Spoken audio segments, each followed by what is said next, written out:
दुर्दैव आहे की ज्या भारतामध्ये भारतरत्न डॉक्टर बाबासाहेब आंबेडकरांच्या प्रयत्नातून एक अतिशय उत्तम संविधान दिलं आणि त्या संविधानामध्ये प्रत्येकाला एकच मत हा अधिकार बाबासाहेबांनी आपल्याला सगळ्यांना दिला.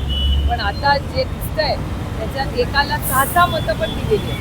त्यामुळे हे जे नवीन चाललेलं आहे हे दुर्दैवी आहे. आणि तंत्रज्ञानाच्या काळात म्हणजे आपण सगळ्यांनी एक फॉर्म भरला तर आपली 0.01 काही चूक झाली तेव्हा शेतकऱ्यांनी कर्जमाफीचा फॉर्म भरला तर 1 मिनिटात तो रिजेक्ट होतो. त्याचा इन्शुरन्सचा फॉर्म भरला तो 1 मिनिटात रिजेक्ट होतो. पण मताची नावं 6 राहतात.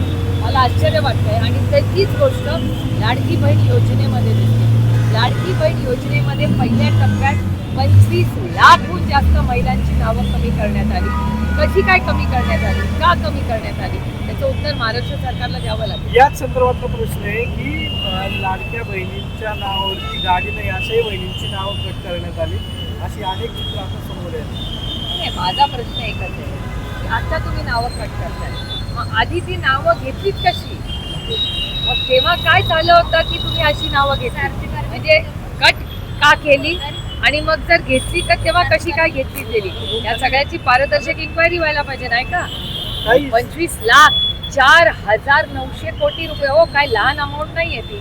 आणि आज मला सांगलीतून जिल्ह्यातून माहिती आली आहे की आणखीन लोक कमी केले. त्यामुळे मी आज खरं तर दिवसभरात तीही माहिती काढणार आहे की आपण 25 लाख आहे पण सांगली जिल्ह्याचा असा एक आढावा येतोय की तिथून आणखीन नावं कमी केली आहेत. तर मग ती सगळ्या राज्यात केली आहेत का काय याची माहिती आज दिवसभरात मी घेणार.